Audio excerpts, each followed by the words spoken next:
భద్రాచలంలో కనిపించే సుదర్శన చక్రం ఇది వైకుంఠం నుంచి ఎలా వచ్చిందనే ఆసక్తికరమైన విషయాల గురించి తెలుసుకుందాము. మేరువు మేనకల కుమారుడైన భద్రుడు శ్రీరాముని పరమ భక్తుడు.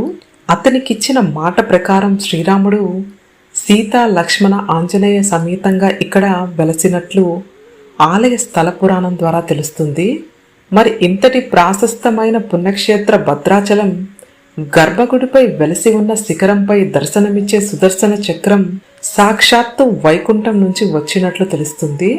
మన సనాతన ధర్మశాస్త్రం ప్రకారం సమస్త సృష్టిని నడిపించేది శ్రీ మహావిష్ణువు. అందుకే శ్రీహరిని విశ్వానికే రక్షకుడని పిలుస్తారు. వైకుంఠంలో పాలకడలిలో శేషతల్పంపై శయనించి ఉన్న శ్రీ మహావిష్ణువు చతుర్భుజాలతో భక్తులను అనుగ్రహిస్తూ ఉంటాడు.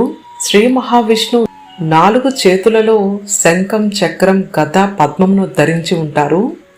అత్యంత శక్తివంతమైనదిగా ఈ సుదర్శన చక్రం విష్ణువుకు శివుడు ఇచ్చినట్లుగా పురాణాల ద్వారా తెలుస్తుంది.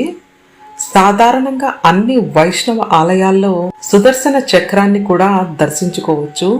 అటువంటిది భద్రాచలంలో శ్రీ సీతారామచంద్రస్వామి వారి దేవస్థానం గర్భగుడిపై ఉన్న సుదర్శన చక్రం భక్త రామదాసు తాను ఆలయం నిర్మించిన తర్వాత ఆలయం పై భాగాన సుదర్శన చక్రం ప్రతిష్ఠించడానికి గొప్ప గొప్ప లోహ శిల్పులను రప్పించి వారి చేత సుదర్శన చక్రాన్ని తయారు చేయిస్తాడు. కానీ వారు ఎన్నిసార్లు ప్రయత్నించినా అది విరిగిపోవడం లేదా సరిగ్గా రాకపోవడమో జరుగుతూ ఉండేది.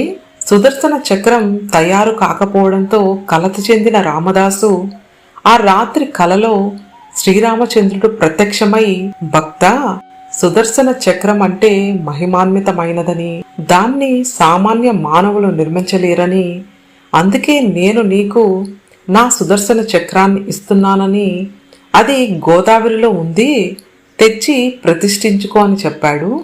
రామచంద్రుని మాటలకు రామదాసు సంతోషించి మరుసటి రోజు గజ ఈతగాళ్లతో గోదావరి నదిలో వెతికించాడు. కానీ సుదర్శన చక్రం మాత్రం కనిపించలేదు. ఆవేదన చెందిన రామదాసు అదే ఆలోచనతో నిద్రించాడు. మరుసటి రోజు రాత్రి రామదాసుకు మళ్లీ రాముడు కలలో కనిపించి, సుదర్శన చక్రం అందరికీ కనపడదు, నా మీద అమితమైన భక్తిని పెంచుకున్న నీకు మాత్రమే కనిపిస్తుంది అని చెప్పడంతో స్వయంగా రామదాసే వెళ్లి గోదావరి మాతకు నమస్కరించి రామచంద్రునికి స్తోత్రం చేసి గోదావరిలో చేతులు పెట్టగా ఎక్కడి నుంచో తేలుతూ వచ్చిన సుదర్శన చక్రం రామదాసు చేతిలో ఆగింది.